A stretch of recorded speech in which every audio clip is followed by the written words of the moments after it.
Hello students, स्वागत है आपका अपने यूट्यूब चैनल पे। इस चैनल पे हम यूपीएससी से रिलेटेड कंटेंट को स्टडी करते हैं और उसे इजी से इजी लैंग्वेज में समझने की कोशिश करते हैं। पहली बात तो सॉरी फॉर इतने दिनों से मैं अपलोड नहीं कर रही हूँ video for some reasons, but चलो स्टार्ट करते हैं, कोई बात नहीं। सेकेंड चैप्टर हिस्ट्री, क्लास 8 की हिस्ट्री का सेकेंड चैप्टर जो है आज हमारा टॉपिक है। तो उसमें हम क्या बात करने वाले हैं, ट्रेड टू टेरिटरी। अब पिछले चैप्टर में तो हम देख ही चुके हैं कि किस तरीके से कंपनी की आइडियोलॉजी या ब्रिटिशर्स की आइडियोलॉजी क्या थी हमारे इंडिया में एंटर करते हुए, और इंडिया में आकर भी उन्होंने क्या क्या किया। ठीक है, कुछ चीज़ें सर्वे करवाया, सेंसस हेल्ड करने लग गई हर 10 साल में। ठीक है, ये सारी चीज़ें तो हमने देख चुके हैं। लेकिन पहली बात तो ये ब्रिटिशर्स ने अपने इंडिया में कैसे पैर पसारा। ठीक है, पैर पसारा मतलब कि धीरे धीरे किस तरीके से वो इंडिया को कंट्रोल करते गए, वो देखना मेन टॉपिक है इस चैप्टर का। ठीक है, इनकी शुरुआत होती है जब मुगल्स जो हैं, क्योंकि इंडिया पे एक समय था जब मुगल्स कंट्रोल कर रहे थे दिल्ली से पूरे इंडिया को। पूरे इंडिया को नहीं कह सकते, तो most of the part India का जो है वो मुगल कंट्रोल कर रहे थे। मुगल पावरफुल भी थे, बट जब मुगल का डिक्लाइन होता है, डिक्लाइन इन द सेंस कि उनके कुछ रूलर्स या तो वीक होते हैं, ठीक है, या फिर अपने कुछ ना समझी की वजह से ऐसे फैसले लेते हैं, ऐसी पॉलिसीज़ या ऐसे कुछ फैसले लेते हैं जिसकी वजह से इनका किंगडम जो है उसको भारी नुकसान होता है। रिसोर्सेज का नुकसान होता है, आर्मी का नुकसान होता है, लोगों का। ठीक है, इनके पास पैसों की कमी आ जाती है एक समय पे। तो ये सारे कारण रहे कि मुग़ल जो है उनका डिक्लाइन हुआ। मुग़ल का जो लास्ट पावरफुल रूलर था वो था औरंगज़ेब। ठीक है, इसने पूरे मतलब बहुत बड़े टेरिटरी इंडिया की जो है लार्ज पार्ट पे कंट्रोल करके रखा था। लेकिन जब इनकी डेथ होती है 1707 में, ठीक है, 1707 में डेथ होती है, तो अब कोई पावरफुल रूलर तो आएंगे, इम्पीरियर तो आएंगे मुग़ल के, लेकिन इतने पावरफुल नहीं है जितने अभी तक हुए थे। ठीक है, जैसे हुमायूं अकबर है या शाहजहाँ है, ठीक है, जहांगीर है, इस तरीके से आपको यहीं नहीं मिलेंगे। अब जो थोड़े बहुत रूलर हैं वो उन्होंने क्या कर दिया है, इस बड़े से एम्पायर को एक छोटे छोटे पार्ट्स में डिवाइड कर दिया है। जैसे कि यहाँ पे गवर्नर हुआ करते थे, सूबेदार, ज़मींदार, ये कोशिश कर रहे हैं कि इनके अंडर में जो एरिया है ना उसको पूरी तरीके से कंट्रोल कर ले, उस पर कब्जा कर लें। ये ऐसी कोशिश हो रही है। ठीक है, कोई सोच नहीं रहा है कि ये पूरा टेरिटरी हमारा है, पूरा एम्पायर हमारा है, पूरे को हमें संरक्षित करने की हमारी जो है जिम्मेदारी है। लेकिन इनका जो फोकस है वो सिर्फ खुद के ऊपर है कि खुद का कैसे जो है वो भला किया जाए मतलब कि अपना एरिया को संभाल के रखो, बाकी हमें कोई मतलब नहीं है दूसरों से। तो इनकी आइडियोलॉजी बन गई थी। ये मुग़ल एम्पायर छोटे छोटे पार्ट्स में जो है वो डिवाइड हो गया था, और फिर यहाँ के जो पर्टिकुलर गवर्नर या ज़मींदार हुआ करते थे वो अपनी अथॉरिटी को जमाने की कोशिश, पावरफुल बनाने की कोशिश कर रहे थे। तो उसके बाद में क्या होता है कि second half of 18th century में एक नई पावर जो है वो इमर्ज होती है। ठीक है, जिनको हम ब्रिटिशर्स कहते हैं। अब वहाँ की जो क्वीन थी, क्वीन एलिज़ाबेथ जो थी, वो क्या करती है, वो कंपनी को राइट दे देती है कि आप जाके ट्रेड करिए, बाहर दूसरी कंट्रीज़ में जाके आप ट्रेड करिए, व्यापार करिए, और यहाँ की कोई भी कंपनी जो होगी वो आपसे कम्पीट नहीं करेगी। ठीक है, कोई भी आपसे लड़ाई नहीं करेगा, कंपटीशन नहीं करेगा। ये एलिज़ाबेथ जो है वहाँ की क्वीन उस समय की, ब्रिटिशर्स की, वो उनको राइट दे देती है। आगे हमें पता भी चलेगा। थोड़ा सा यहाँ पे पता कर लो कि बहादुर शाह ज़फ़र के बारे में। ये एक मुग़ल एम्परर थे। ठीक है, बाद में जब 1870, इनका जो नाम है ज़्यादा उभर के आता है 1857 का रिवोल्ट। ये रिवोल्ट बहुत ज़्यादा इंपॉर्टेंट है, अभी हमें इसके बारे में नहीं पता चलेगा इस चैप्टर में, लेकिन आगे जब चैप्टर पढ़ेंगे उसमें आएगा। तो ये पहला रिवोल्ट था जिसमें पता चला कि इंडिया के लोगों ने ब्रिटिशर्स के खिलाफ आवाज़ उठाई, या फिर जो हम पहला स्ट्रगल बोल सकते हैं, हमारा पहली लड़ाई जो है इनके खिलाफ, वो यहीं से शुरू हुई थी 1858 में, 1857 में। तो इनका नाम भी तभी उभर के आता है, इन्होंने बहुत साथ दिया। ठीक है, इस रिवोल्ट में जो हमारे रूलर्स थे, रीजनल रूलर्स हुआ करते थे उस समय के, छोटे छोटे, उनका, और इनको ब्रिटिशर्स को हराने की कोशिश भी की, पर ऐसा पॉसिबल नहीं हो पाया। फिर आखिरकार बहादुर शाह ज़फ़र को फोर्स किया गया उनका किंगडम छोड़ने के लिए, और उनके सन को गोली मार दी गई, और फिर इनको भी कहीं ले जाके मार दिया गया था। ठीक है, बहादुर शाह ज़फ़र ये मुग़ल एम्परर है, याद रखना। अब east India company comes east. देखो ये मैप दिया गया है पूरा, वर्ल्ड मैप तो नहीं कह सकती हूँ मैं इसे पूरा, लेकिन ठीक है जितना हमें पता होना चाहिए। ये ब्रिटिश जो है, मतलब आपका ये ब्रिटेन यहाँ पे कम से कम यहाँ पड़ता है, ठीक है। यहाँ से ये ब्रिटिशर्स आए पूरा घूमते हुए बिल्कुल इंडिया में यहाँ एंटर किए, ठीक है। कहीं अभी तमिलनाडु के हिसाब से चले जाएंगे या कहीं कलकत्ता पे, इनका जो मेन रास्ता था आने का वो था ये समुद्र का, ठीक है। ओशियन रीजन जो था वहाँ से इनका जो मेन आने का एंट्री इन्होंने करी। अब 1600 में ईस्ट इंडिया कंपनी को क्या मिल जाता है, चार्टर मतलब मान लो कोई लेटर मिल गया जिसमें लिखा है कि आपको क्वीन की तरफ से एक अधिकार दिया जा रहा है कि आप जाके कहीं पे भी ट्रेड कर सकते हो, ठीक है। ये इनको राइट मिल गया, 1600 की बात है ये। तो ईस्ट इंडिया कंपनी ने चार्टर अक्वायर किया इंग्लैंड की क्वीन जो है एलिजाबेथ फर्स्ट, जिसमें सोल राइट टू ट्रेड कि कोई भी दूसरी ट्रेडिंग कंपनी आपसे कम्पीट नहीं करेगी, इंग्लैंड की कंपनी आपसे वो नहीं करेगी कम्पीट, ठीक है। तो आप बुरे फ्री हो, अपना जहाँ चाहे वहाँ पे आप क्या कर सकते हो, व्यापार कर सकते हो। ईस्ट इंडिया कंपनी को ऐसा कहा गया, चलो ठीक है। लेकिन फिर भी क्या होता है कि कंपनी को कंपटीशन से डर तो लगना चाहिए था, क्योंकि जो इंग्लिश की ट्रेडिंग कंपनीज थी ना, company did not have to fear competition from other English trading company से उनको कोई फियर तो था नहीं। लेकिन जो मर्सेंटाइल ट्रेडिंग कंपनी थी उस समय पे जो है वो बहुत प्रॉफिट कमा रही थी, ठीक है। Excluding primary by excluding competition so that they could buy cheap and sell dear, मतलब इनका मेन मोटिव क्या है, इनको खरीदना है सस्ता और बेचना है महंगा, ठीक है, तब इनका प्रॉफिट होगा। मेन इनकी आइडियोलॉजी जो है यही लेके यहाँ पे आए थे इंडिया में, ठीक है। और इनका मेन फोकस किसके ऊपर था, इनका मेन फोकस था हमारी कॉटन, फाइन क्वालिटी कॉटन के ऊपर, जो हमारे यहाँ सिल्क प्रोड्यूस होता है, ठीक है। वो वहाँ पे बड़ा यूरोप में जो है वो सिल्क का और कॉटन का बड़ा मार्केट है। इस वजह से इनका मोटिव कि हम यहाँ से कॉटन और सिल्क खरीदेंगे और वहाँ पे जाके मैन्युफैक्चर करके लोगों को बेचेंगे, ठीक है। अब और क्या क्या चीज़ों में इंटरेस्टेड थे ये लोग थे पीपर में, क्लोव, कार्डमम, सिनामम, ये भी ग्रेट डिमांड में थे उस समय पे यूरोप में, ठीक है।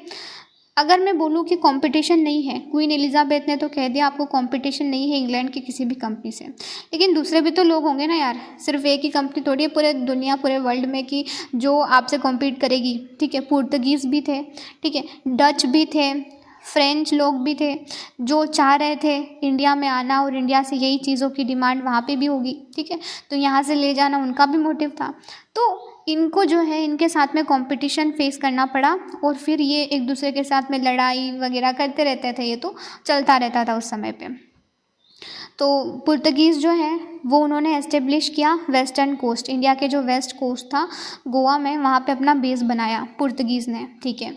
और वास्को डी गामा जो कि एक पुर्तगीज़ है, इंपॉर्टेंट है ये फैक्ट याद रखना कि वास्को डी गामा जो है वो एक पुर्तगीज़ है और उन्होंने क्या किया, एक्सप्लोर किया या फिर पहली बार डिस्कवर किया सी रूट टू इंडिया, इंडिया में आने का रास्ता। जो सी रूट था ना, मैंने बताया कि समुद्र के रास्ते से आए, तो उसी रास्ते को ढूंढा किसने पहली बार, वास्को डी गामा ने 1498 में, ठीक है। 1498 में ये पहुंच चुके थे इंडिया में, ठीक है, याद रखना। फिर 17वीं सेंचुरी में डच जो थे वो भी कोशिश कर रहे थे कि इंडिया को एक्सप्लोर करें और यहाँ के ट्रेड को, मतलब यहाँ की जो भी पॉसिबिलिटीज़ हमें मिल सकता है कॉटन सिल्क वगैरह यहाँ से ले जाएं फिर हमारे वहाँ पे बेचें, इसी आइडियोलॉजी इनकी भी थी। फिर फ्रेंच ट्रेडर्स भी कुछ थोड़े समय के बाद वो भी सीन में आए ठीक है। एक पिक्चर की तरह ही समझ लो इस चैप्टर को। देखो कोई भी अगर तुम्हें चैप्टर समझने में परेशानी क्यों होती है, क्योंकि तुम्हें वो आता नहीं है, वो टर्म आ गई ऐसी जो तुम्हें, तो जाके डायरेक्ट क्या करना, गूगल पे सर्च करना, गूगल पे तुम्हें वो टर्म का एक ईजीएस्ट मीनिंग मिलेगा, ठीक है, जिसको पढ़ के आसानी से तुम समझ सकते हो। पर ऐसा मत समझना कि ये चैप्टर बोरिंग है, डिफ़िकल्ट है, कुछ डिफ़िकल्ट नहीं होता है अगर हमें आता है तो, ठीक है। तो बस यही है और तो क्या है। फिर ये तो समझ में आ गया कि क्या फोकस है इनका किन किन चीज़ों पे इंडिया की। अब ये लोग क्या करते थे, पुर्तगीज़ हो गए, डच हो गए, आपके फ्रेंच हो गए, ये इंग्लिश ईस्ट इंडिया कंपनी हो गई, ये कोशिश करते कि हम एक दूसरे को कैसे रोकें, ठीक है, एक दूसरे को मार देना या एक दूसरे की नाव शिप को डुबा देना, अपने उनके रास्ते को ब्लॉक कर देना, ये सारी कोशिश की ये इंडिया में नहीं आ पाए, ठीक है, ऐसी कि मैं ही जाके इंडिया में राज करूँ बस, बाकी किसी को बना आने दूँ, ये इनकी आइडियोलॉजी थी। चलो आगे बढ़ते हैं। अब company therefore found it difficult to separate trade from politics, देखो, जब आप किसी एरिया में जा रहे हो, किसी कंट्री में जा रहे हो, है ना, किसी टेरिटरी में जा रहे हो, तो वहाँ पे एक पॉलिटिकल सिस्टम काम करता है। कोई राजा हुआ करते होंगे, कोई एक राजा तो था नहीं उस समय पे, ठीक है, हजारों राजा हुआ करते होंगे। तो हर राज जहाँ पे भी आप जाओगे वहाँ पे आपको मिलेगा राजा, ठीक है, और वो कोशिश करता है कि अपने एरिया को पूरी तरीके से प्रोटेक्ट करके रखे। तो एक तो वहाँ पे उसके किंगडम में जाना, उनको मनाना, समझाना, ठीक है, इन्फ्लुएंस करना एक तरीके से बोल सकते हैं, तो वो डिफ़िकल्ट। तो इन्हीं वजह से कंपनी चाहती थी कि हम जो है फिर धीरे धीरे, पता है, यही इनकी जो आइडियोलॉजी बनेगी कि हम ही राज कर ले इंडिया पे, इतना झमेला हमें नहीं रखना, राजा से पूछे, फिर राजा हमें ग्रांट करेगा कि आप हमारे यहाँ पे कंपनी का सेटअप कर सकते हो, ऐसा वगैरह, ठीक है। तो पहला तो इनका यही काम था, क्योंकि इन्हें पता नहीं है कुछ इंडिया के बारे में, तो अच्छे से एक्सप्लोर करो, राजा के पास में जाओ, वहाँ से उनसे जो है परमिशन लो कि हमें सेटअप करना है, फैक्ट्री लगानी है इंडिया में किस जगह पे, वो परमिशन देंगे तब काम चलेगा, ठीक है। तो ये सारी चीज़ें। अब और क्या है कि ईस्ट इंडिया कंपनी जो है वो अपना ट्रेड कहाँ से शुरू करती है, बंगाल से। जैसे पुर्तगीज़ ने तो अपना बनाया था, गोवा में बेस बनाया था, ठीक है। तो ये इंग्लिश ईस्ट इंडिया कंपनी ने कहाँ में बनाया, बंगाल में। इन्होंने अपनी फर्स्ट फैक्ट्री जो है वो सेटअप करी हुगली की, जो हुगली रिवर है, ठीक है, बंगाल में, कोलकाता में। 1651 में इन्होंने अपना जो है फैक्ट्री बनाई हुगली रिवर के बैंक पे इसके, ठीक है। और फिर आगे क्या मिलेगा हमें कि इन्होंने फिर कोशिश करने लगे कि हम आसपास जो है फोर्ट बनवाने। अब फोर्ट क्या होता है, देखो, जो हम बड़ी बड़ी मतलब ईंटों से बड़ी बड़ी दीवार खड़ी कर देते हैं ताकि कोई हमारे एरिया में जो है वो इंटर नहीं कर सके, उसे फोर्ट कहते हैं, ठीक है। तो ये कोशिश करने लगे कि हमारा जो सेटअप है, हमारे जहाँ पे कंपनी सेटअप है वगैरह, वहाँ पे हम बड़े बड़े फोर्ट्स बनवाएं ताकि जो दूसरी कंपनीज़ है या हमको कोई अटैक ना हो बाहर से, ठीक है, दूसरी कंपनी से, जो कि दूसरे फ्रेंच, पुर्तगीज़, ठीक है, इनसे खुद को प्रोटेक्ट करने के लिए ये भी हो सकता है। तो इन्होंने क्या बनवाने लगे, फोर्ट बनवाने लगे। अब इससे परेशानी होगी किसको, इससे परेशानी होगी राजा को, रूलर को, डेफिनेटली, कि कोई मेरे ही राज्य में कोई दूसरा बंदा आ गया है, वो क्या कर रहा है कि अपने आसपास फोर्ट बनवा रहा है ठीक है, अपने सेटअप कंपनी के आसपास, फैक्ट्री के आसपास, तो वो सही थोड़ी है। मेरा आदेश मुझे उनको मानना पड़ेगा ना, ऐसा होता है।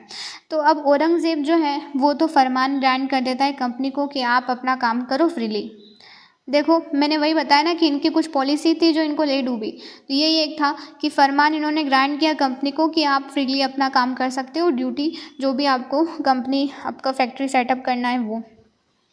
तो इन्होंने पहली बात तो एक यहाँ पे इम्पॉर्टेंट चीज़ आई कि कालीकट, ठीक है। कालीकट जो है कोलकाता का पहले नाम हुआ करता था, कालीकट, ठीक है। कालीकट के बाद में ये हुआ कलकत्ता, फिर कलकत्ता के बाद में आज हम इसे कोलकाता कहते हैं, ठीक है, प्रेजेंट डे में। याद रखना, ये तो कुछ एक पर होना चाहिए, नॉलेज होना चाहिए, बस ऐसा है। फिर नवाब ऑफ बंगाल उस समय पे जो है नवाब हुआ करते थे बंगाल के, मुर्शिद कुली खान, ठीक है, मुर्शिद कुली खान, इतना याद रखना। मुर्शिद कुली खान कौन थे, बंगाल के नवाब थे।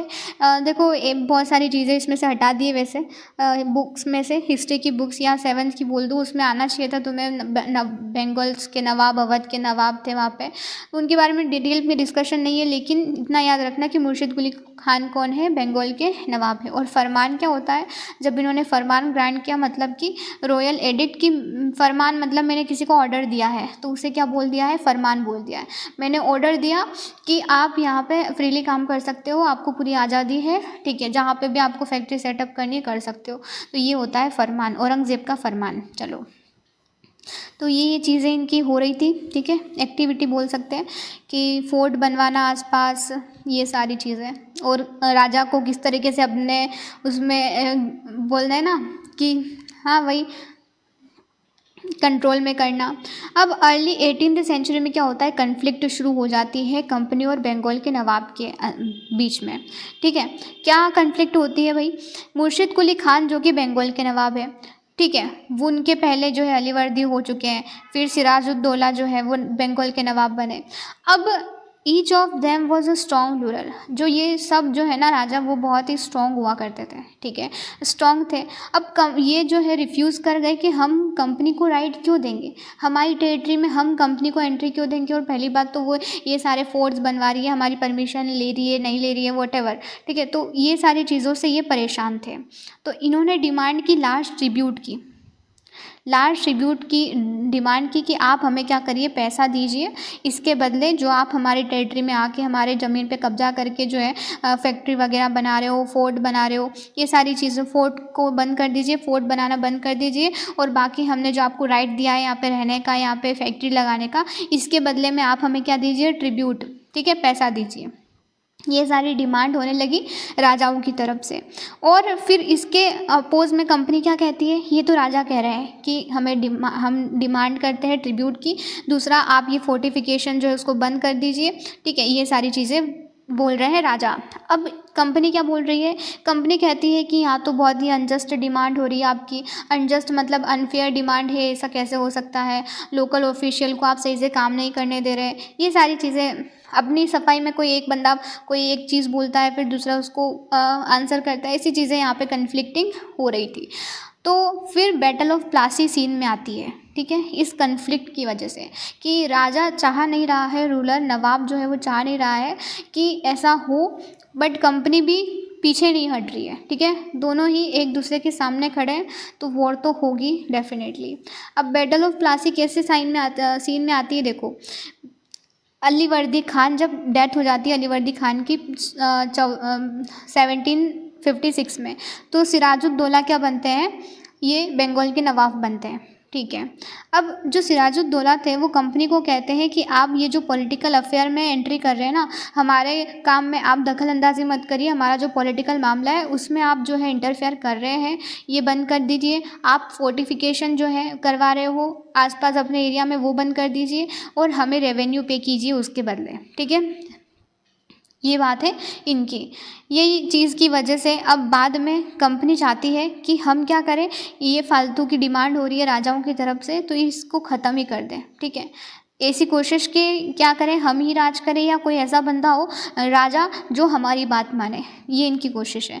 तो ये चाहते थे कि पपेट मतलब होता है कि एक टॉय या फिर जो हमारे बोलने पे कोई पर्सन काम करता है, ठीक है, हम कंट्रोल करके रखें किसी दूसरे पर्सन को, तो उसे पपेट कहा जाता है। तो ऐसे चाहते थे कि कोई पपेट की तरह कोई रूलर जो है वो हमारे लिए काम करे और हमारी बात माने।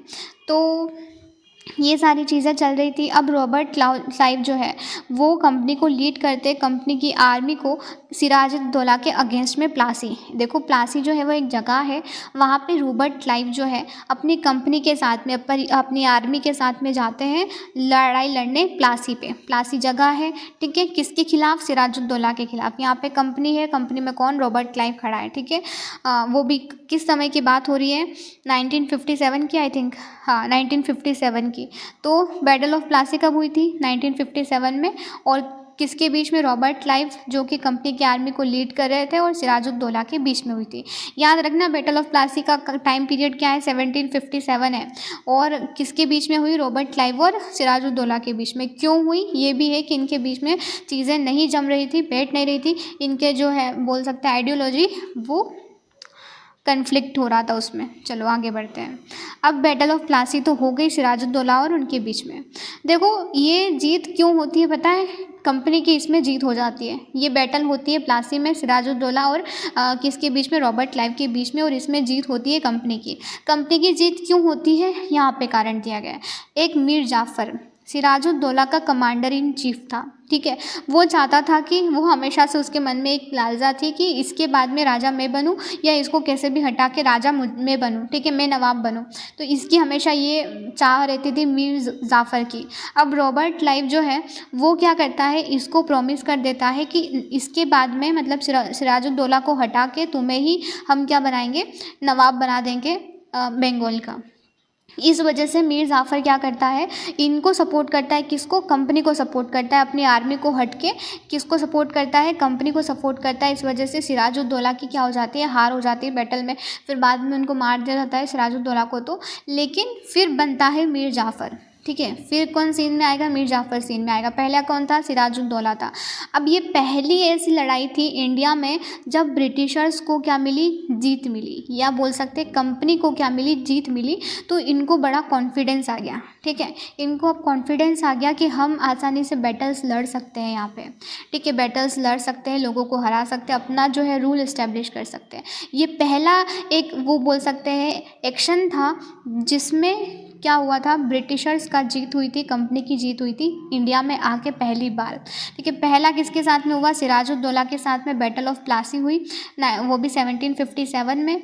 फिर बाद में मीर कासिम इनके साथ में भी होगी, जाफ़र के साथ में भी। ठीक है, तो चलो देखते हैं कैसे। चलो यहाँ पे क्या आता है कि जैसे ही प्लासी में डिफीट हो जाती है सिराजुद्दौला की, तो मीर जाफ़र को नवाब बना दिया जाता है। और उनका प्राइम ऑब्जेक्टिव क्या था, अपने ट्रेड का एक्सपेंशन करना। किसका, ब्रिटिशर्स, या फिर बोल सकते हैं कंपनी का। मेन मोटिव तो यही है ना कि हम ज़्यादा से ज़्यादा रिसोर्स यहाँ से लेके जाएँ और अपना अपना प्रॉफिट कमाएं, यही तो इनका काम था।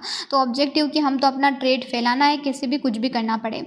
तो जो पपेट नवाब, अब पपेट क्यों कहा गया है, क्योंकि ये काम करेगा कि इनके कहने पे, ब्रिटिशर्स के कहने पे या कंपनी के कहने पे, कौन, मीर जाफ़र। ये इनकी सोच थी कि पपेट नवाब जो है वो were not always helpful as company wanted them to B.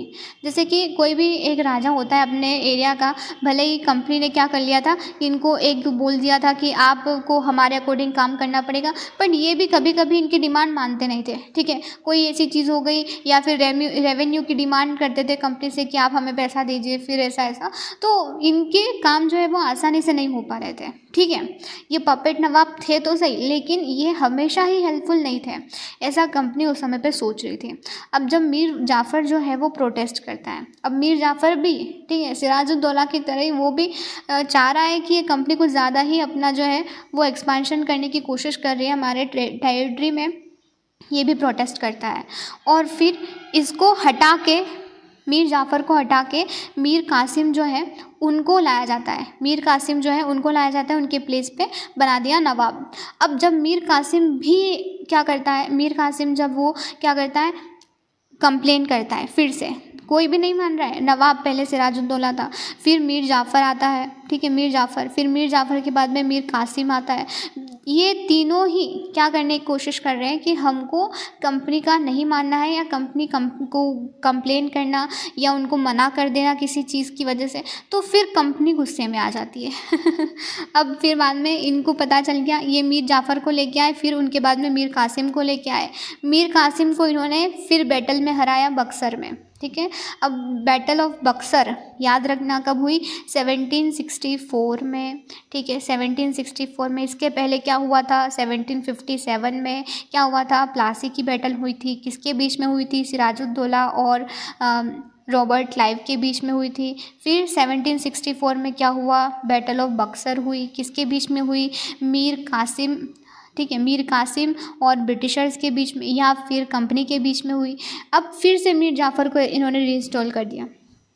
ठीक है, और नवाब हैड टू पे, कितने, 5 लाख पर मंथ जो है वो इन्हें पे करना पड़ता था। बट कंपनी वांटेड ज़्यादा मनी, कि कंपनी चाहती थी कि आप हमें पैसा भी दो और हम अपना वो करें, ट्रेड एक्सपांड करें। मतलब वही तो यार, कि ये कोशिश कर रहे हैं अपना रूल बनाने की, रूल इस्टेब्लिश करने की यहाँ पे।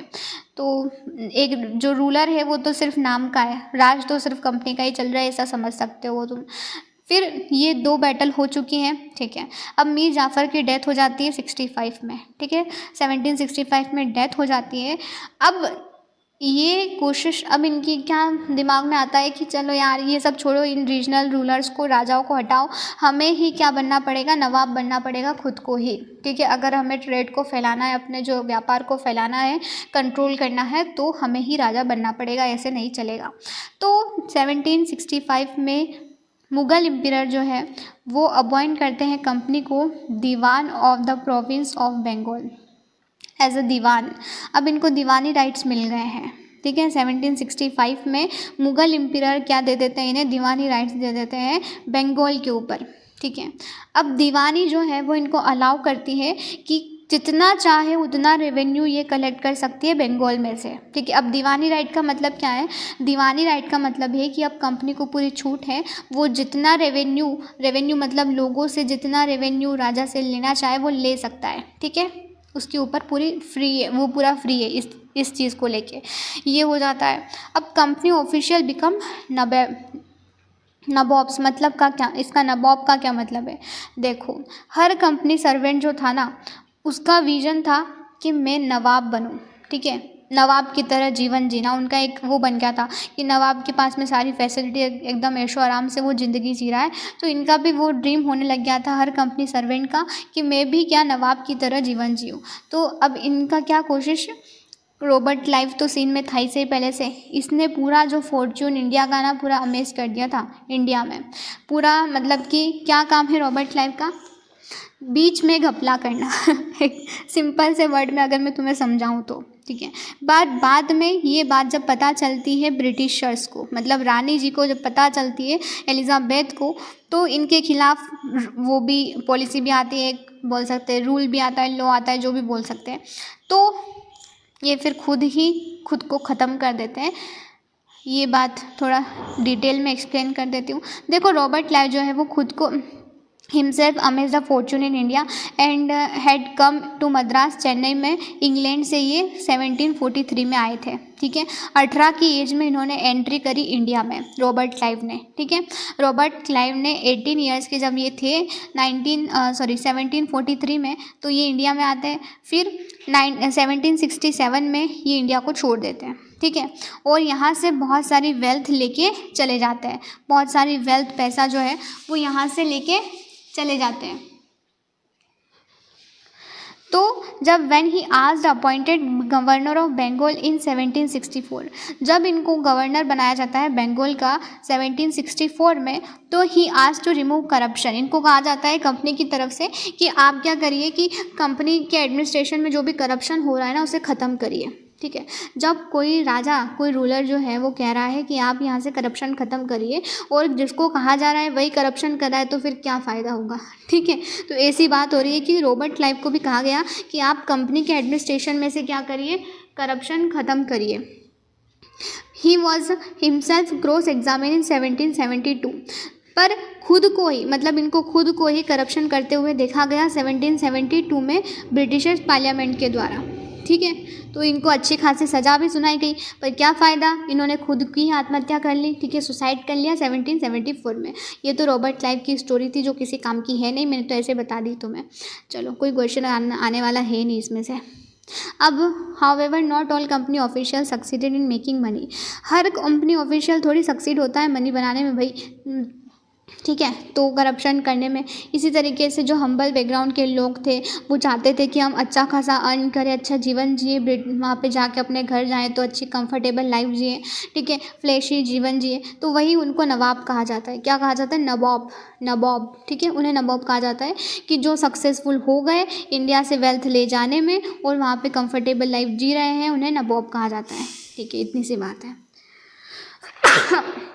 सॉरी, स्टार्ट करते हैं। कंपनी रूल एक्सपांड, अब कंपनी का रूल कैसे फैलता है, क्या क्या पॉलिसीज़ ये लेके आते हैं, शुरू करते हैं। सब्सिडरी अलायंस है, देखो बैटल ऑफ प्लासी हो चुकी है, बैटल ऑफ बक्सर भी हो चुकी है, ठीक है। बैटल ऑफ बक्सर 1764 में और बैटल ऑफ प्लासी 1757 में, ठीक है। किसके बीच में, सिराजुद्दौला और रॉबर्ट क्लाइव के बीच में। और ये बक्सर की किसके बीच में हुई थी, मीर कासिम और आपके ब्रिटिशर्स या कंपनी के बीच में। अब ये सब होने के बाद में ये अच्छा खासा अपना चला रहे हैं। कंपनी फोर्स द स्टेट, सारे जितने भी स्टेट्स, मतलब जितने भी रूलर्स उस टाइम पे हुआ करते थे जो कंपनी के अंडर में नहीं थे, कंपनी के कंट्रोल में नहीं थे, इन्होंने उनको कहा कि आप सब्सिडरी अलायंस बनाइए, ठीक है। सब्सिडरी अलायंस का मतलब क्या होता है कि इस अलायंस के अकॉर्डिंग जो इंडियन रूलर्स हैं, जो इंडिया के राजा हैं, भारत के जो राजा हैं उस समय के, उनको अलाउ नहीं है इंडिपेंडेंट आर्म्ड फोर्सेस, कि खुद की आर्मी नहीं रख सकते, ठीक है। वो खुद की आर्मी नहीं रख सकते। वो आर्मी जो है कौन मेंटेन करेगा, कंपनी मेंटेन करेगी। कंपनी मेंटेन करेगी उस आर्मी को और प्रोटेक्ट करेगी कंपनी ही, ठीक है। तो कोई भी राजा जो है क्या नहीं रख सकता है, आर्मी नहीं रख सकता है, इंडिपेंडेंटली आर्मी नहीं रख सकता है। ये इसका मतलब है सब्सिडरी अलायंस का मतलब, ठीक है। सब्सिडरी अलायंस कि कोई भी राजा जो है वो आर्मी नहीं रखेगा, जो आर्मी होगी, फोर्स होगी, वो ब्रिटिशर्स या कंपनी जो है उसको ऑपरेट करेगी, उसको ट्रेन करेगी, वॉटेवर। और उसके बदले में राजा जो है कंपनी को पे करेगा, क्योंकि कंपनी किसकी आर्मी रख रही है, राजा की रख रही है। देखो चलो आगे बढ़ते हैं। फिर nawab of Awadh was force to give over half of the territory to the company in 1801। अब जब क्या होता है, जब रिचर्ड वेलेस्ली जब गवर्नर जनरल होते हैं तो अवध के नवाब को फोर्स किया जाता है कि आप अपनी आधी टेरिटरी को क्या दे दीजिए, कंपनी को दे दीजिए 1801 में, क्योंकि उन्होंने सब्सिडरी अलायंस को पे नहीं किया। बस इतनी सी बात की वजह से इनको क्या देना पड़ा, अपना आधा टेरिटरी। अगर मेरे पास पूरा एम्पायर है, आधा किसको देना पड़ेगा, ब्रिटिशर्स को, क्योंकि मैंने उनकी बात नहीं मानी। क्या बात नहीं मानी, उनको पे नहीं किया वापस अपनी आर्मी को मेंटेन करने के लिए। ठीक है, ये किस्सा है एक। इम्पॉर्टेंट टर्म तो ये है, प्लासी इम्पॉर्टेंट, बक्सर इम्पॉर्टेंट है, और ये सब्सिडरी अलायंस क्या होती है, इम्पॉर्टेंट है। फिर टाइगर ऑफ मैसूर की बात करते हैं, इम्पॉर्टेंट है टीपू सुल्तान। देखो मैसूर जो है वो कर्नाटक का पुराना नाम है, याद रखना। मैसूर क्या है, कर्नाटक का पुराना, जैसे पहले कालीकत हुआ करता था, फिर कलकत्ता, और आज के टाइम पे कोलकाता होता है, वैसे ही कर्नाटक जो है वो पहले मैसूर हुआ करता था। तो यहाँ के एक इम्पॉर्टेंट रूलर है टीपू सुल्तान। ठीक है, मैसूर जो है had grown in strength under the leadership of powerful ruler Hyder Ali. Hyder Ali की लीडरशिप में जो है ये अच्छी तरीके से ग्रो हुआ मैसूर। 1761 से 82 के बीच में। इनके सन थे टीपू सुल्तान। ठीक है, टीपू सुल्तान किसके सन है, हैदर अली के।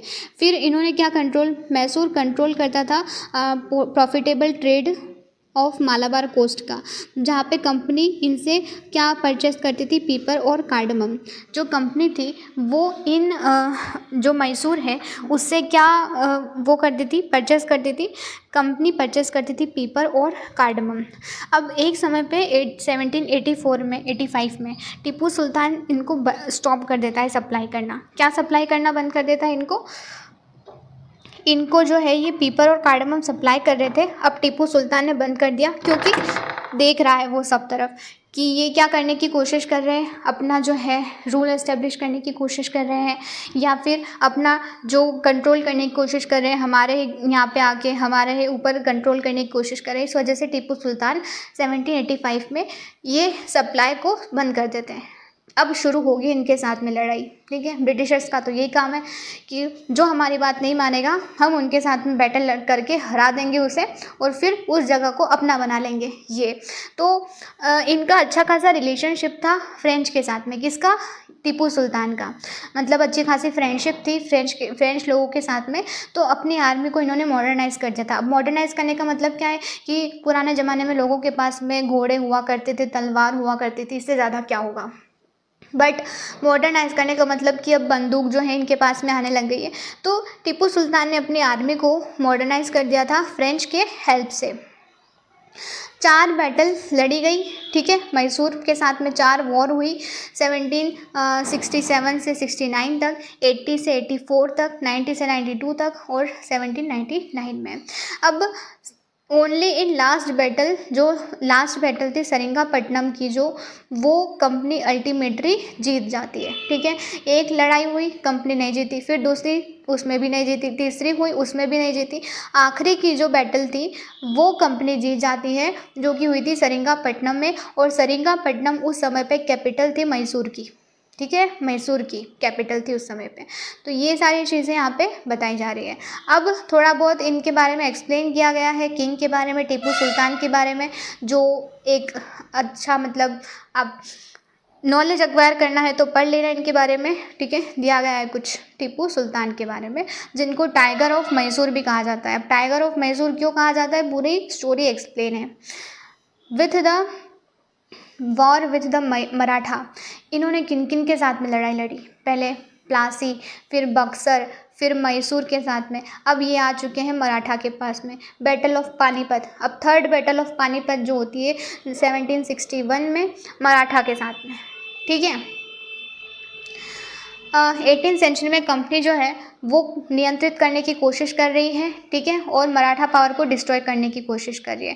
वहाँ पे इनकी डिफीट होती है थर्ड बैटल ऑफ पानीपत में 1761 में। ठीक है, मराठा कोशिश कर रहे थे या सोच रहे थे कि हम दिल्ली के ऊपर अपना कब्जा जमाएंगे और हम देश पे राज करेंगे, लेकिन ये मराठा का एक प्रॉब्लम है यहाँ पे, या फिर वीकनेस है कि इनकी जो है यूनिटी नहीं थी ज़्यादा। ठीक है, यूनिटी नहीं थी ज़्यादा, इस वजह से डिवाइडेड थे अलग अलग ग्रुप्स में। ठीक है, मराठास जो थे, जैसे कि सिंधियाज है, होलकर्स है और गायकवाड़ है, भोसले है। डिफरेंट चीफ्स होते थे, डिफरेंट स्टेट के अलग अलग डिवाइडेड थे ये। और ये चीफ जो थे वो साथ में कॉन्फिडरेसी बनाते थे अंडर पेशवा। पेशवा जैसे एक प्राइम मिनिस्टर है, उसके बहुत सारे मिनिस्टर से अलग अलग इस तरीके से जो है एक पेशवा हुआ करता था और पेशवा के अंडर में ये अलग अलग रूलर्स जो थे जैसे सिंधिया है, होलकर हैं, गायकवाड़, भोसले जो है वो ये काम करते थे। ठीक है, अपना रूल चलाते थे, राज करते थे। तो इनमें से जो महादजी सिंधिया और नाना फडणवीस थे वो दो फेमस मराठा सोल्जर्स थे 18th सेंचुरी के।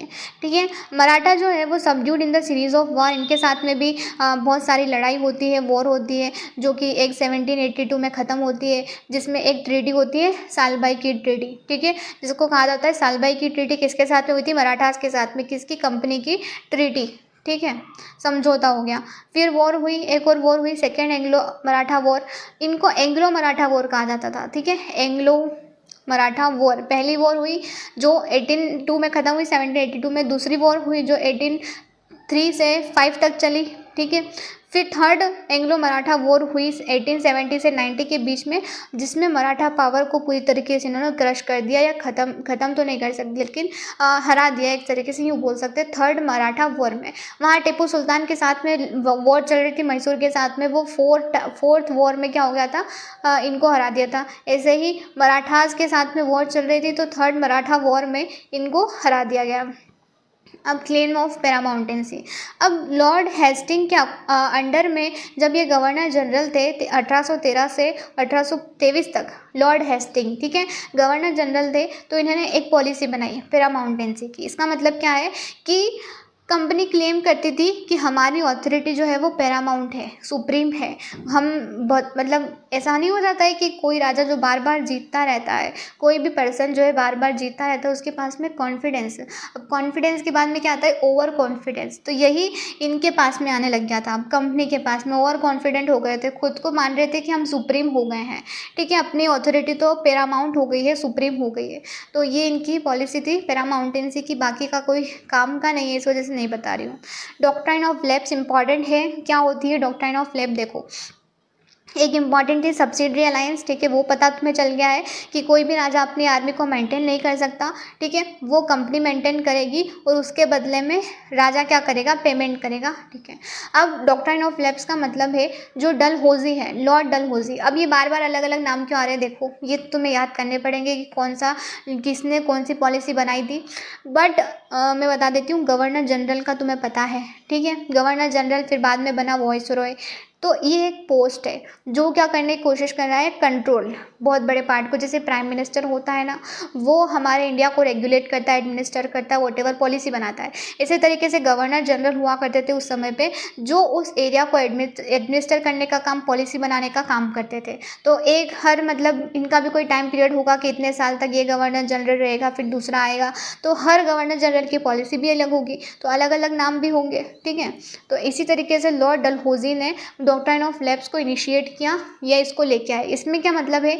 इस डॉक्ट्राइन के अकॉर्डिंग कि इंडियन रूलर जो हैं अगर वो मर जाते हैं बिना मेल हायर के, मतलब कोई एक राजा है, एक रूलर है, उसका कोई सन नहीं है। ठीक है, मतलब सन डॉटर जो भी, उनका कोई सक्सेसर नहीं है कि जो इनके बाद में राज करेगा उस किंगडम के ऊपर। ठीक है, उस राज्य के ऊपर कोई भी इनका सक्सेसर नहीं है, उत्तराधिकारी नहीं है। तो क्या होगा? वो पूरा किंगडम किसके अंडर में आ जाएगा? कंपनी के अंडर में आएगा। ठीक है, किसके अंडर में आएगा? कंपनी के अंडर में। और अगर ये राजा चाहे भी कि मैं किसी दूसरे को, मतलब कोई मेरा तो नहीं है, डॉटर या सन नहीं है, लेकिन मैं किसी दूसरे बच्चे को, अनाथ बच्चे को या किसी दूसरे बच्चे को मैं क्या कर देता हूँ? डिक्लेयर कर देता हूँ कि ये सक्सेसर होगा इस एम्पायर का या इस किंगडम का, तो भी वो ब्रिटिशर्स नहीं मानेंगे, कंपनी उसको हायर नहीं मानेगी और उस किंगडम को या उस टेरिटरी को अपने अंडर में ले लेगी। ठीक है, ये मतलब है डॉक्ट्राइन ऑफ लैप्स का। और ये क्या हो जाएगी? कंपनी की टेरिटरी का पार्ट बन जाएगी। इसी तरीके से इस डॉक्ट्राइन को अप्लाई करते हुए इन्होंने बहुत सारे एरिया को कब्जा किया। जैसे सतारा को किया इन्होंने, संभलपुर, उदयपुर, नागपुर, झांसी। ठीक है, इन सब के साथ में यही इसको अप्लाई करके, डॉक्ट्राइन ऑफ लैप्स को अप्लाई करके इन्होंने इन टेरिटरीज़ को क्या कर लिया? कब्जा कर लिया। इनको गवर्न करने लगे। और फिर सब लोगों का, इन सब रीजनल रूलर्स का, सारे जितने भी इंडिया के रूलर्स हुआ करते थे उस समय पे बहुत गुस्से में आ गए थे, क्योंकि सब्सिडी अलाइंस इन्होंने एक तो हमारे ऊपर इम्पोज कर दिए, फिर डॉक्ट्राइन ऑफ लैप्स लेके आ गए, हमारे ऊपर इतना अत्याचार कर रहे हैं, हर किसी रूलर के साथ में ये लड़ाई लड़ रहे हैं, वॉर लड़ रहे हैं, उनको हरा रहे हैं, ठीक है, कब्जा कर रहे हैं, लोगों के ऊपर अत्याचार कर रहे हैं। तो इस चीज़ को लेके फिर लोग, जनता जो है वो गुस्से में आती है और फिर होता है रिवोल्ट, 1857 का रिवोल्ट। पहला रिवोल्ट जब ब्रिटिशर्स चौंक गए थे कि ये लोग जो हैं, ये रूलर्स, ये राजा सब मिल के हमारे खिलाफ जो है वो इतनी बड़ी वॉर या हमारे खिलाफ लड़ सकते हैं, ठीक है। ये सारी कोशिश हुई 1857 में। चलो आगे बढ़ते हैं। Setting up a new administration, ठीक है। वॉरेन हेस्टिंग गवर्नर जनरल थे 1773 से लेके 1785 तक। 1773 से 1785 तक कौन था? वॉरेन हेस्टिंग था, गवर्नर जनरल। अब बहुत ही इंपॉर्टेंट फिगर है ये, क्योंकि कंपनी की पावर को बढ़ाने में, उसको फैलाने में इंडिया में बहुत योगदान रहा है किसका? वॉरेन हेस्टिंग का। और नया सिस्टम ऑफ जस्टिस का क्या मतलब है कि 1772 से एक नया सिस्टम ऑफ जस्टिस बनाया गया, जिसमें कि दो कोर्ट बनाए गए, एक क्रिमिनल कोर्ट है और एक सिविल कोर्ट है। क्रिमिनल कोर्ट को कहा जाता है फौजदारी अदालत और सिविल कोर्ट को कहा जाता है दीवानी अदालत। याद रखना, इम्पॉर्टेंट है, ठीक है। किसको? क्रिमिनल कोर्ट को क्या कहा जाता है? फौजदारी, ठीक है, फौजदारी। फौज ऐसे याद रखना कि फौज जो होती है, आर्मी होती है, लड़ाई लड़ती है, तो क्या क्रिमिनल केस होगा तभी लड़ाई लड़ी जाएगी। ये सिविल कोर्ट है। सिविल कोर्ट में क्या होगा? आसानी से, मतलब बैठ बाट के जो है आसानी से जो है हल निकाला जाएगा उस प्रॉब्लम सिचुएशन का, तो उसे दीवानी अदालत कहा गया है। इतना याद रखना। अब यहाँ पे काजी और मुफ्ती जो है वो क्रिमिनल कोर्ट को क्या करते थे? सुपरवाइज करते थे। क्रिमिनल कोर्ट व स्टिल अंडर काजी और मुफ्ती के। और काजी और मुफ्ती कौन है? काजी जज को कहते हैं और मुफ्ती मुस्लिम कम्युनिटी का एक जुरिस्ट होता है, जो सारे लॉ के मामले संभालता है ना, उसको मुफ्ती कहते हैं। और काजी भी एक जज होता है। तो ये सारे जो क्रिमिनल कोर्ट का काम किसके पास में? काजी और मुफ्ती के पास में। इम्पीचमेंट का क्या मतलब होता है? देखो, इम्पीचमेंट एक ट्रायल होता है कि मुझे एक कोई भी पर्सन है, वो एक बड़ी पोस्ट पे है, ठीक है, कोई एक पर्सन है, कोई बड़ी पोस्ट पे है वो, और उसे हमें हटाना है, तो उसके खिलाफ क्या होगा? वोट होंगे या उसको हटाया जाएगा, तो उसे इम्पीचमेंट कहते हैं। जैसे प्रेसिडेंट के खिलाफ इम्पीचमेंट चलता है कि अगर हमें प्राइम मिनिस्टर समझ में नहीं आता है या पसंद नहीं आता है, तो उसके खिलाफ इम्पीचमेंट शुरू किया जा सकता है, उसको हटाने की प्रक्रिया। हमारे यहाँ पे अभी तो वोट होते हैं, ठीक है, इन जो मिनिस्टर्स होते हैं वो सारे वोट करते हैं, मेजोरिटी फॉर्म होती है, फिर डिसीजन होता है कि हटाया जाएगा नहीं हटाया जाएगा, तो उसी को इम्पीचमेंट कहते हैं। जब किसी हमें पावरफुल रूलर नहीं बोल सकते, पोस्ट पे कोई भी पर्सन बैठा हुआ है, उसे हटाना है, तो उसे इम्पीचमेंट कहा जाता है। अब धर्मशास्त्र क्या है? इन्होंने कोर्ट तो बना दिए, दो तरह के कोर्ट बनाए इन्होंने, सिविल कोर्ट बनाए, क्रिमिनल कोर्ट। जो सिविल कोर्ट है वो उसको बोला गया है क्या बोला गया है, और क्रिमिनल कोर्ट को बोला गया फौजदारी अदालत, और सिविल कोर्ट को कहा गया है दीवानी अदालत, ठीक है। अब धर्मशास्त्रास का क्या है? देखो, बहुत सारी प्रॉब्लम्स हुआ करती थी, जो कि ब्राह्मण पंडित जो थे ना, वो अलग अलग इंटरप्रिटेशन देते थे। ब्राह्मण बहुत सारे हैं उस समय पे, और हर धर्म का जो है पर्सन वो अलग अलग अपनी लेके आएगा फिलोसॉफी, कि हमारे धर्म में इस जो है इस अत्याचार, जुल्म, जो भी बोल सकते हैं, क्राइम जो है इसका ये इसको देना चाहिए, सज़ा देनी चाहिए। तो हर कोई पंडित अलग अलग अपनी फिलोसॉफी लेके आता, इंटरप्रिटेशन देता अपने धर्मशास्त्र के अकॉर्डिंग, ठीक है। इसी वजह से ब्रिटिशर्स ने क्या कहा, इनको कंपनी ने कहा कि 1775 में, ठीक है, 11 पंडित को कहा गया कि आप एक बड़ा सा बुक बनाइए, डाइजेस्ट, हिंदू डाइजेस्ट, ठीक है, जिसमें हिंदू लोगों के जितने भी कानून होंगे ना वो लिखे होंगे, एक बड़ा सा बुक बनाइए, उसमें सारे बुक्स, सारे लॉज जितने भी हैं आपके वो सब लिखिए। 11 पंडित को कहा गया 1775 में, और फिर इन्होंने प्रिपेयर भी किया।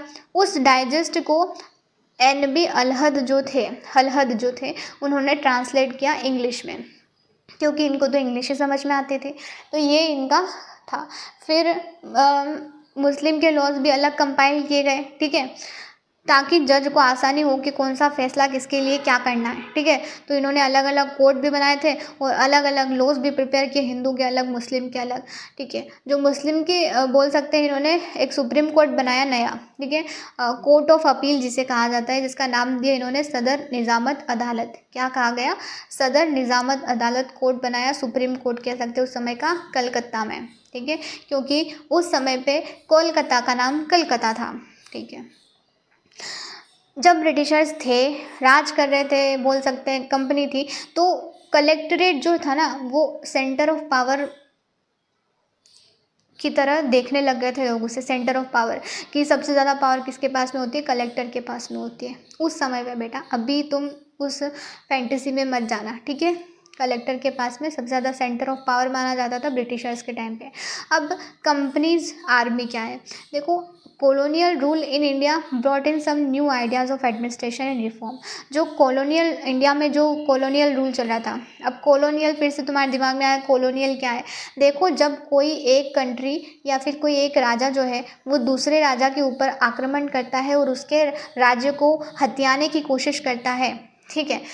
अब ये राजा दूसरे कंट्री, दूसरे देश का है और ये राजा जो है वो दूसरे देश का है। दो दूसरे देश के राजा जो है, या ये राजा उस पर कंट्रोल करने की कोशिश करेगा, उसके एरिया को कब्जा करने की कोशिश करेगा, ठीक है, अपनी कंट्रोल बनाने की कोशिश करेगा, तो उससे कॉलोनियल रूल कहते हैं, ठीक है। कॉलोनियल रूल कि मैं इसके सोशली, इकोनॉमिकली, फाइनेंशियल जो भी इसकी चीज़ें उसको डिस्ट्रॉय करके नया कुछ एस्टेब्लिश कर रहा हूँ, तो उसे कॉलोनियल, ठीक है, कहते हैं। कॉलोनियल रूल चल रहा था हमारे यहाँ पे। और अगर पावर जो है rested on its military strength, तो Mughal army was mainly compose of cavalry sowars. देखो, मुगल जो रूलर थे या फिर कोई भी रूलर हो इंडिया का पहले समय पे, जब ये नहीं आए थे, तो हमारे पास में क्या हुआ करता था आर्मी के नाम पे? सवार्स हुआ करते थे, सोल्जर्स, ठीक है, जो लड़ाई लड़ते थे। पैदल सवार फुट सोल्जर्स हुआ करते थे, या ट्रेन सवार हॉर्स के साथ में चलते थे। वो तीर अंदाजी होती थी, आर्करी होती थी, आर्करी, ठीक है, आर्चरी बोल सकते हैं। और ये इस तरीके से आर्मी हमारी होती थी, सवार होते थे, पैदल सवार या फिर फुट पैदल चलने वाले या हॉर्स पे चलने वाले, आर्करी साथ में आर्चरी है, ठीक है। अब cavalry dominated the army and Mughal state did not feel the need to have large professional trained infantry। Mughals को इतनी ज़रूरत लगी नहीं कभी कि हमारे यहाँ पे कोई आएगा और हमको हमारे ऊपर कब्जा कर लेगा। मुगल को लगता था कि यार हमारा ही तो है सब कुछ, राजपाट जो भी है, तो वो इतनी ज़्यादा प्रिपेयर्डनेस नहीं थी उनकी, ठीक है। इसी वजह से तो ब्रिटिशर्स आसानी से यहाँ पे कर पाए कब्जा। बट जो ब्रिटिशर्स थे उन्होंने बदल दिया इंडिया की आर्मी को, टेक्नोलॉजी लेके आए, टेक्नोलॉजी चेंज कर दी 1820 से। क्या क्या टेक्नोलॉजी? यहाँ पे हो गए थे मस्कट। मस्कट एक हेवी गन होती है, इन्फेंट्री सोल्जर्स के द्वारा यूज़ किए जाते हैं। मैचलॉक एक अर्ली टाइप की गन थी, ठीक है, जिसमें से उसको जला के फिर पाउडर होता था, फिर वो जलती थी, ठीक है। तो इस तरीके से यहाँ पे क्या आए, चेंजेस आए 1820 में हमारी आर्मी के अकॉर्डिंग। हमारी तो क्या मतलब, ब्रिटिशर्स की आर्मी बोल सकते हैं। इस चैप्टर का कंक्लूजन क्या है भाई, ये देख लो। बहुत सारी चीज़ें, पूरा दिमाग तुम्हारा हो गया होगा कंफ्यूज, ठीक है, बट कंफ्यूज मत होना। शुरुआत होती है यहाँ पे आर्मी, इनकी इंपॉर्टेंट मैं बता देती हूँ क्या इंपॉर्टेंट है। इंपॉर्टेंट है बैटल ऑफ प्लासी कब हुई, किसके साथ हुई, फिर बैटल ऑफ बक्सर कब हुई, किसके साथ हुई, ठीक है, फिर सब्सिडरी अलायंस क्या होता है, ठीक है, कौन लेके आया वो भी याद रखना। फिर एक डॉक्ट्राइन ऑफ लैप्स क्या होती है, ठीक है, कौन लेके आया, कब लेके आए, और कौन कौन से राजा जो थे इसके इन्फ्लुएंस में आए, मतलब किन किन के किंगडम को इन्होंने अक्वायर किया इसके अकॉर्डिंग। फिर 1857 के रिवोल्ट को थोड़ा सा सर्च करना गूगल पे, तुम्हें इसके बारे में थोड़ी इन्फॉर्मेशन मिलेगी कि क्या था ये वो। बस इतना है इस चैप्टर का कोर यूपीएससी के लिए अगर कहूँ तो। और थोड़ी बहुत इन्फॉर्मेशन अगर मैं भूल रही हूँ तो सॉरी, लेकिन मेरे हिसाब से इतना ठीक है। अब इसका कंक्लूजन हम देख देते हैं कि ईस्ट इंडिया कंपनी जो थी वो ट्रांसफर फ्रॉम ट्रेडिंग कंपनी से अब टेरिटोरियल कॉलोनियल पावर बन गई थी, ठीक है। ये जब हमारा जो हुआ था ना रिवोल्ट 1857 का, इसके बाद में ब्रिटिशर्स जो थे, मतलब रूल जो था, वहाँ की क्वीन जो थी वो नाराज़ हो गई थी कि यार क्या कर रहे हो तुम इंडिया में जाके, ठीक है। तो वो नाराज़ हो गई। अब वो कोशिश करी कि हम ही यहाँ से कंट्रोल करेंगे इंडिया को, तुम कोई अपना वो मत करना, हम जो भी फैसला थे, जो भी पॉलिसी बनाए वो वहाँ पे इम्प्लीमेंट करना, ठीक है। तो अभी तक कंपनी का चल रहा था, अब ब्रिटिशर्स का चलेगा डायरेक्ट, ठीक है। तो 1857 के बाद में ये सारी चीज़ें हुई और 57 से कंपनी जो है वो डायरेक्ट रूल ले लिया। किसने? ब्रिटिशर्स ने ले लिया, ठीक है, राजा ने वहाँ के उसी ने ले लिया पूरा कंट्रोल। 63% टेरिटरी और 78% पॉपुलेशन जो थी इंडिया की वो किसके कंट्रोल में थी, ब्रिटिशर्स के कंट्रोल में थी। 63% टेरिटरी और 78% इंडिया का पॉपुलेशन, ठीक है, किसके कंट्रोल में था, ब्रिटिशर्स के। चलो अब तुम जा सकते हो, थैंक यू और हैव अ नाइस डे, और please do like share subscribe and comment.